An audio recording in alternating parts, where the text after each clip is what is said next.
आखिर कैसे उस लड़की ने उस नेक नौजवान के साथ गलत संबंध बनाने की कोशिश की। नौजवान मीरपुर के एक गांव में रहता था। उसके माँ बाप बचपन में ही मर गए थे, पर दूसरों की तरह गलत आदतों में नहीं पड़ा, बल्कि यह तो एक नेक इंसान था जो बस अपने काम से काम रखता था। अब वह गांव वालों की बातों से परेशान हो गया था। वह उसको हर वक्त यही कहते कि इसके तो माँ बाप भी नहीं हैं, यह अपने लिए रोजी कैसे कमाएगा। शायद वह भूल गए थे कि रिस्क देने वाली अल्लाह की जात है। वह अगर किसी से रिस्क रोक ले तो कोई उसको अता नहीं कर सकता, और जिसे रिस्क अता कर दे तो कोई उससे रोक नहीं सकता। उसका नाम साद था। अब वह गांव वालों की बातों से इतना परेशान हो गया था कि उसने गांव के पास वाले जंगल में अपने लिए एक झोंपड़ी बना ली और उसमें रहने लगा। वह बस नमाज पढ़ने के लिए गांव की मस्जिद में आता और ज्यादातर वक्त अपने घर में अल्लाह की याद में कुरान पढ़ता और उसको याद करता हुआ गुजार देता था। उसको रिवायतें और नए नए हदीस पढ़ने का बहुत शौक था। वह मौलाना साहब से नए नए रिवायतें और हदीस सीखता और उन्हें याद कर लेता। एक रात जब वह चिराग की छाया में अपना सबक पढ़ रहा था, तभी उसको दरवाजा खटकने की आवाज आई।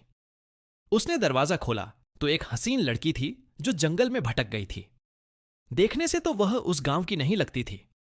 उसने साथ से कहा कि मुझे अपने घर में पनाह दो, मैं रास्ता भटक गई हूं और जंगल में इस वक्त इतनी रात गए, मेरी जान को बहुत खतरा है।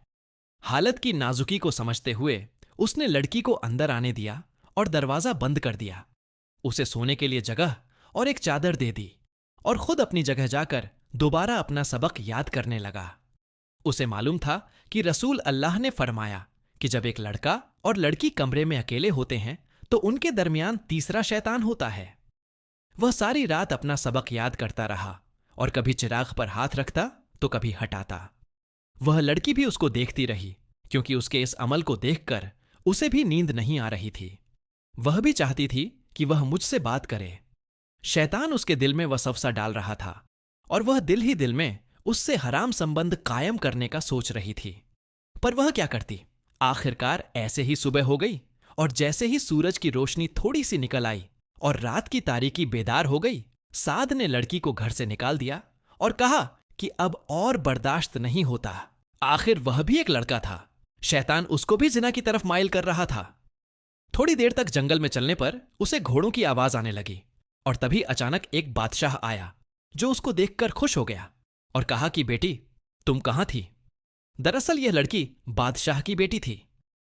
उसने सारा माजरा अपने बाप को बताया।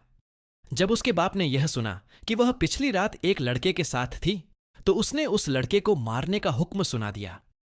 उस लड़के को पकड़कर कल कोठरी में डाल दिया गया और अब बस उसको अपनी मौत का ही इंतजार था।